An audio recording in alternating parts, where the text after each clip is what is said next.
Hey everybody, welcome back. So in this session, we are going to pick up from where we left off, and we're going to talk about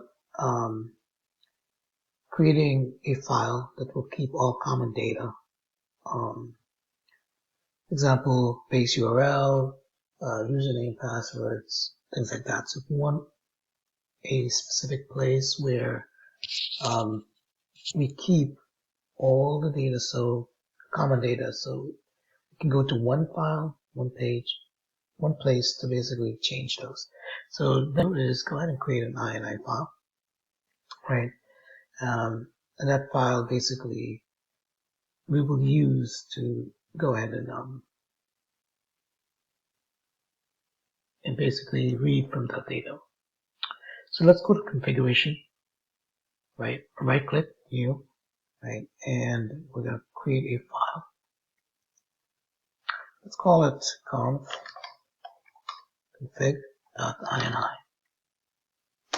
Hit enter.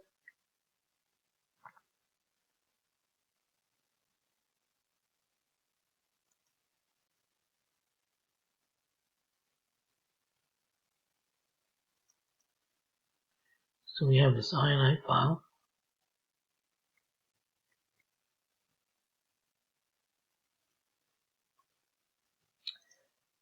Alright, so in this INI file, let's just go ahead and put all the common data in this file, right? So if we go on to our source case, we have these are common. We just don't want to define them every time we create another class. So we're just going to put it here. Okay, so let's do this.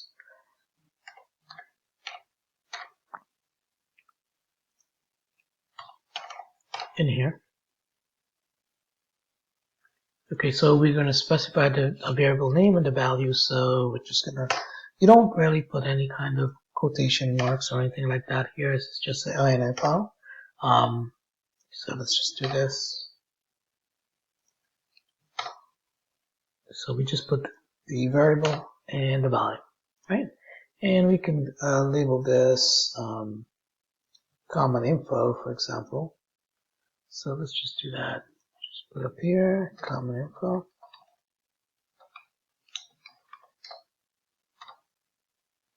Alright, so it's common info that's in there. So the question next is, how do we get access to this, right? How do we do that? So the next thing we'll need to do is create a read property file, right? And that read property files will allow us to basically go ahead and we're going to read from that, okay? So let's go to utility class, this package, and just basically create, right click, new Python file, and let's call it read properties. .py. So this is a Python file, right? And what we will do next is, all right, so let's import config parser, because that's what we need to basically, it comes with the package that's already installed in Python, so you don't need to install any other packages, right? So config parser, here it is, and then we're going to be config equals config parser dot raw config parser. So we make an instance of that, right? And then now what we're going to do is, now that we already have the object in there, so config dot, and then we can read from the INI file, right? So let's just go and grab the, where's the INI file? It's right here. Let's copy the relative path, put it in here. Actually, let's do it this way. So let's go to that directory. We're using dot, current directory // configuration, and let's go to this file. Alright, so we should be able to have some access to this file, and let's continue. Alright, so let's continue with this. So we're going to go ahead and create a class, right, and call readconfig. And what we'll do is we will call some method, static method, right, and let's go ahead and get application URL, for example, because that's where the base URL is, right? So we're going to go ahead and define that, and we're going to be URL is equal to, and then we're going to be config dot and get to these config in file. We're getting this from common info. So we'll go ahead, that's the first thing we're going to pass in. So read properties, so we're under read properties right here. So get, right, and then, so it's coming from common info. And then we're going to pass in the base URL.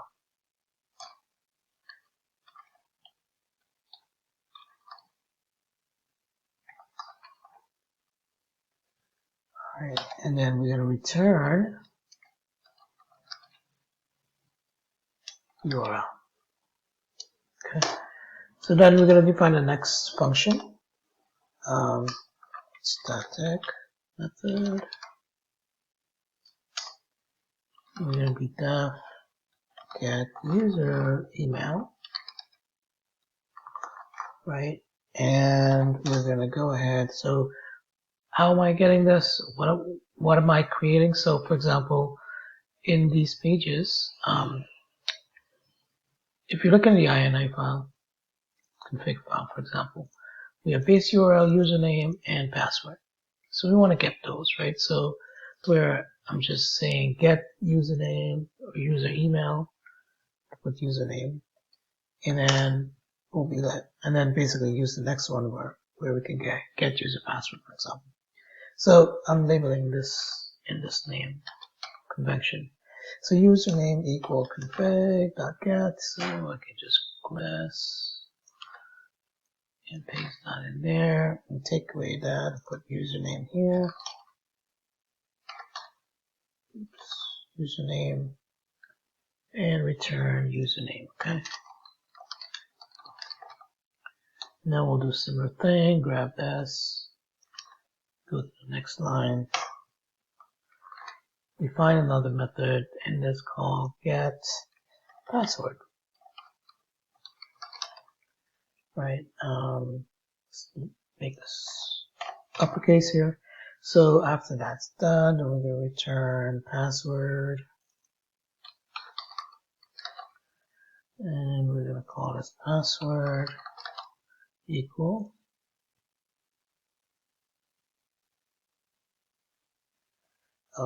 common info, and this should be password. Alright, so I think we got what we need here. Let's just make sure password is equal config get common info password. Let's just make sure that we have this. Okay. Alright, I think we got this, what we need here. Next, let's continue. Before I go on, one thing I want to mention, why I use static method, I want to access this, this method using class name. And that's one of the reasons why I use a static method. Okay, so now how do we use this method, right? So let's go into our test cases. And what we'll do is we'll first go ahead and import from utilities, package. We're going to import read properties, and we're going to read config. So we're going to go ahead and import that, And the next, we are saying go to the utilities folder. So what are we doing? So we're saying we're going to utilities folder, right? And there's a read property located there, and in there is a class called reconfig import, right?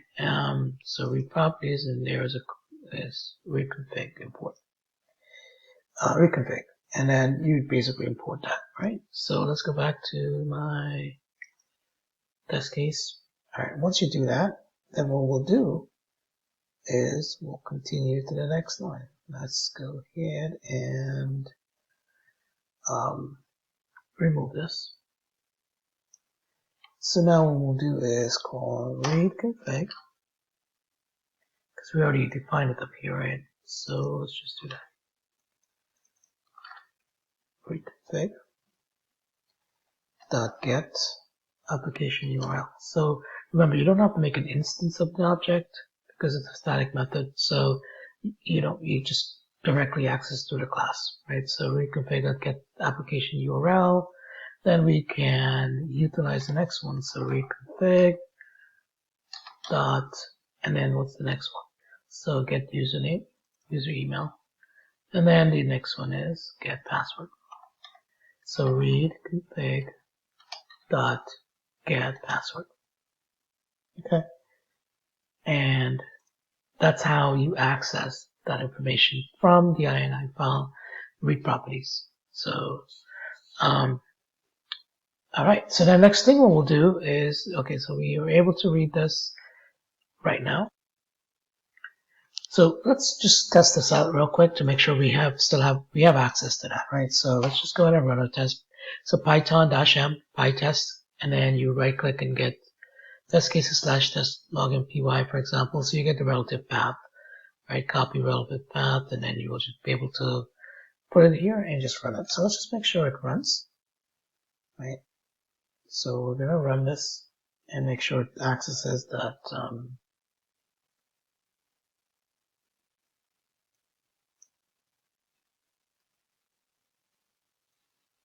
so it is accessing the URL, as you can see, and just verify the page.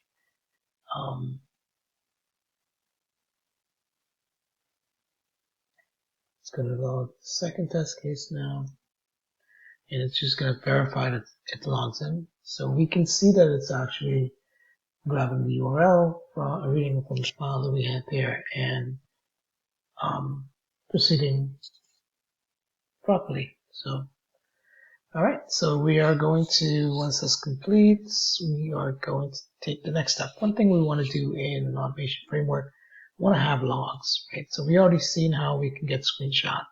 So how do we add logs to this, right? So you can see 2 test cases passed on here. So how do we get logs? All right. So that's the next thing. How do we add logs to our framework? Let's get started. Let me show you how. When you're creating a framework, you need to have ability to log each process and have a way to access these logs easily, right? So under the utilities folder, create a Python file called customlogger.py. Okay, so let's do that. Right click, new Python file, call it customlogger. All right, so in that file, let's import logging. Right. Once we import login, let's create a class called login generator, right? So login gen, right? So how do we create a class? With class keyword and then log gen, right? So you can call it log generator, whatever you want to call, but make your name readable and understandable by any person that comes back to your code. So let's create a static method. Again, that method can access by the class without instantiating the class, make it an object. It can we can access through the class. I'm not creating an object. So let's make a static method, And then let's have login.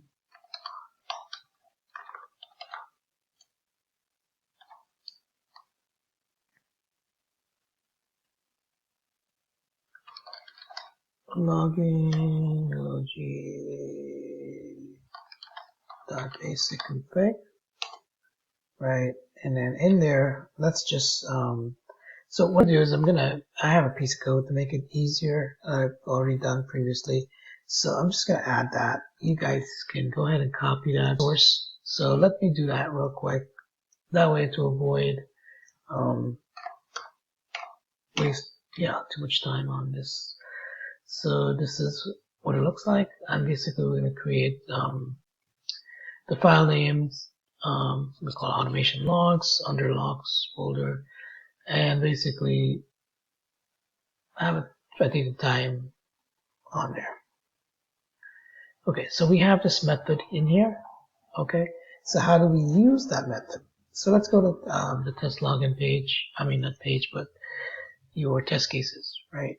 And let's say, let's go ahead and import that. So we've seen how we import things. So from utilities folder, so we go utilities.custom logger, because that's where we put that in and put login. Okay, so that's what we have defined. So we're going to have that. And what we're going to do is we are going to call that method, right? So we can use logger, create a, let me go back in here. All right, let's create this object. So logger, and we call logger.logingen. So we have access to that. So now we can use it anywhere we want, right? So let's go to the home page. So what we could do is we can have something called, say, self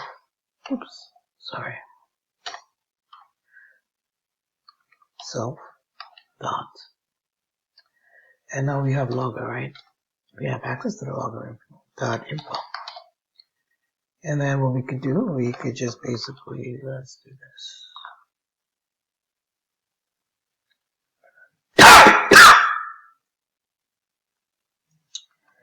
Let's do something like this. Move that. And we could go like, okay, so what we're doing, we're testing homepage title.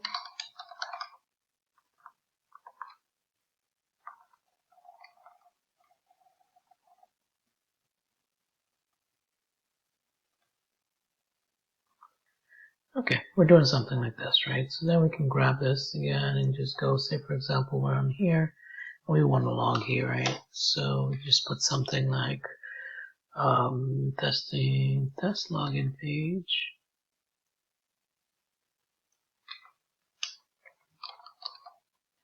And then you can put something here that, so that you see what I did earlier is, I just created this if dashboard. If this name shows up in the page, then assert true or else do a screenshot.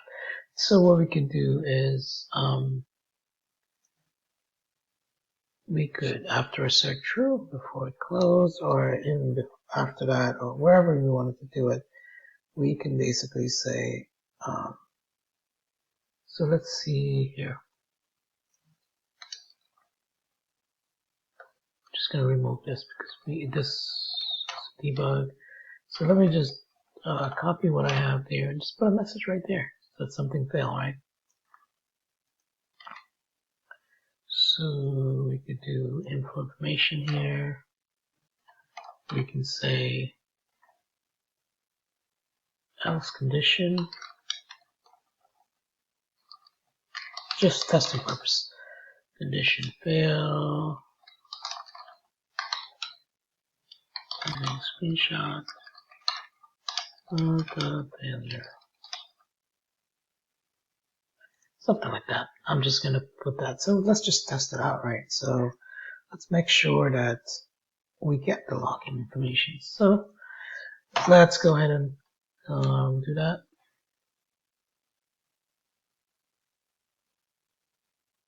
Again, python-am pytest, and then your relative path of the test that you want. So that's currently running.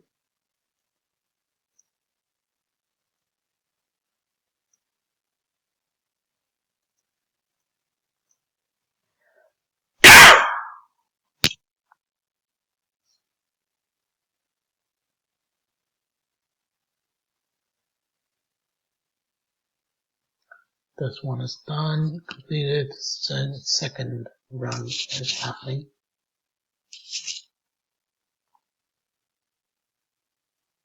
Apologize for this acting a little slow today. Alright, this is completed. We have 2 paths there, so let's go and check the logs. You notice that we have automation logs created under logs. And if you go in there, you'll see that we went there. You then go to the failure because we passed. I can add something else and we can see it. But you can see that we started adding logs. So that's the next part of your framework, right? So we were able to add log. So great. We have implemented logging, and so a framework normally would need you to be able to capture a screenshot. You could, do your logs as far as be able to log information of failures and different things like that. So the next thing we want to do is, how do we run in a parallel browser? Or how do we run things on different browser level? Alright, so let's update our config test, our comp test, py.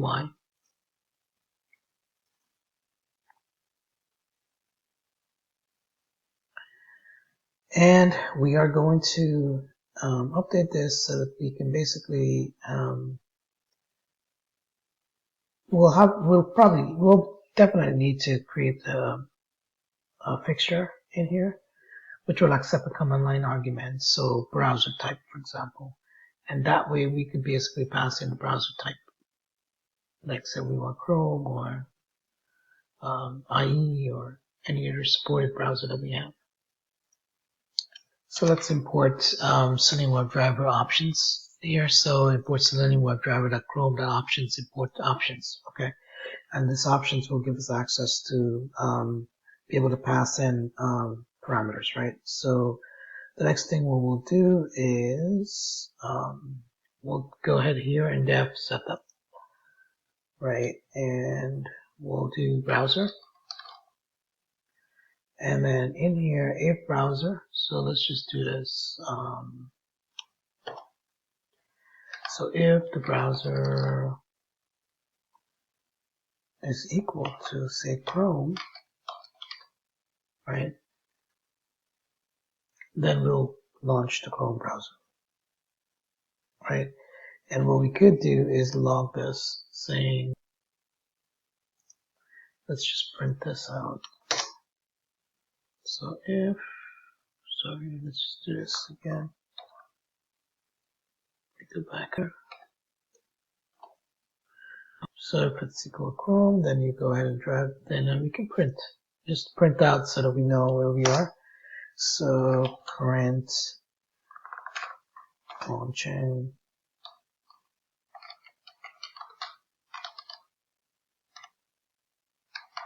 Chrome browser. Right.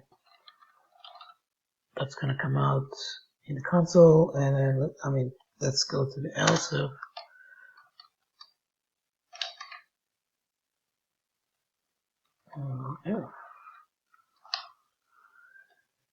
Browser equal to, say, Firefox, right? Then we will need to launch the Firefox browser. So we are going to driver will be equal to the WebDriver.Firefox. I think, yeah, Firefox, yep. And then we'll need to provide the URL to executable path to the Firefox on there. But let's just continue this, print So we'll just grab this and print launching Firefox. And let's do the next one. Else. Driver equal. Let's make it default to Chrome.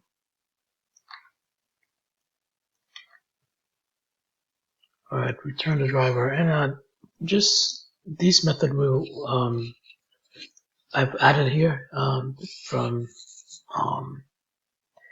what I have created earlier. So just add this here. You can see the description, but we'll get to this. I just want to see how we get this easier first. So add this to your test.py file. So now that we have this set up, we should be able to go ahead and pass in a parameter that we can use a different browser. Okay, so all right, so just to test this out, let's do this. Let's type Python -m again, same thing that we had before. And in this case, we're going to pass in browser, and that's equal to Chrome. So -- browser. Sorry, I don't know what happened here. And it should now take the Chrome browser. Alright, let's see what happened. What did it say? Oh, my apologies. Just mine is in lowercase test cases, but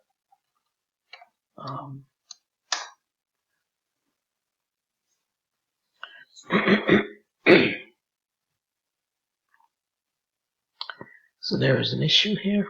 Let's figure this out. So our option auto recognize argument --browser. Let's verify what's going on. Alright, let's just look at this. I have this on my blog, guys. So I have the code here on my blog that you can go and grab. You can pause the video and type it out. Apologize here. So on my blog, I have this particular series. I have it logged out here, so you guys can just follow it on my blog. So the issue I'm having is, if you look at this, I just updated this here right now. So the setup in browser, if it's equal to, say, Chrome, then the driver is equal to WebDriver and the executable path where it's located, right? And let's just, so take a look at this, pause it and write this out, or copy it over from my browser. But once you basically do this setup here, so this function, what it's going to do is we'll get the value from the CLI hooks, right? And then this picture itself will return the browser value into the setup method. So this browser request, return request to the config.get options, get the options and pass it on to the browser under setup here.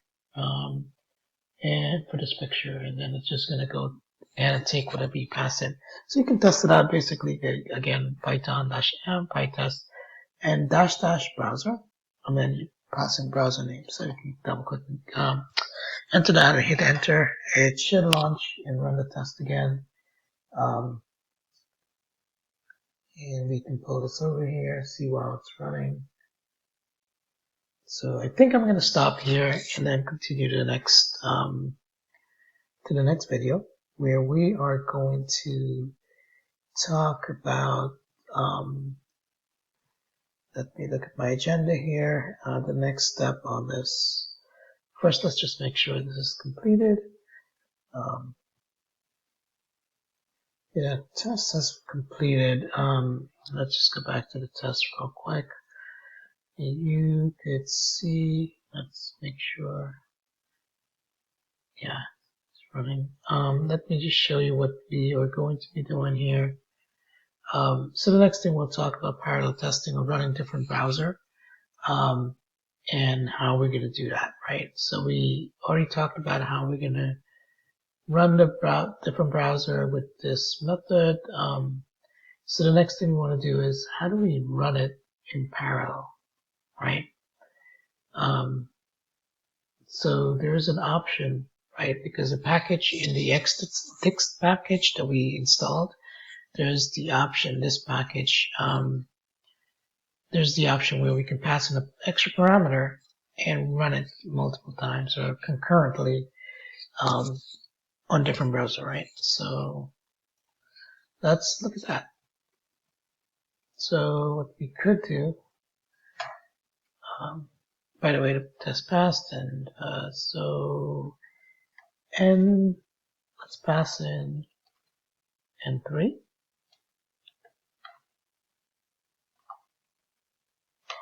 Hold on, let me look at the syntax. I think it's -n equal 3. Let's do that.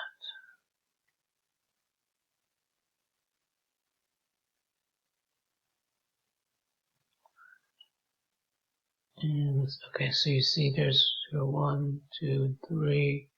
Let's see what's going to happen here.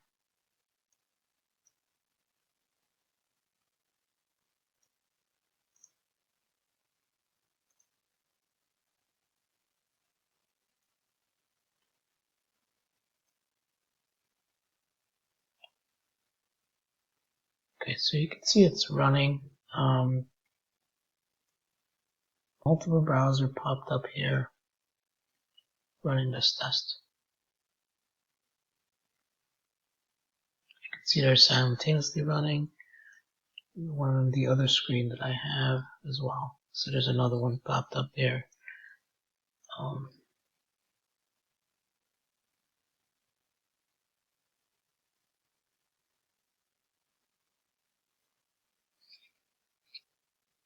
That is completed. So now we have a method or a way of running tests parallelly. So that is one of the implementation that we just implemented, one of the feature that we just implemented. So all right, so let me just stop here and we can proceed on the next video.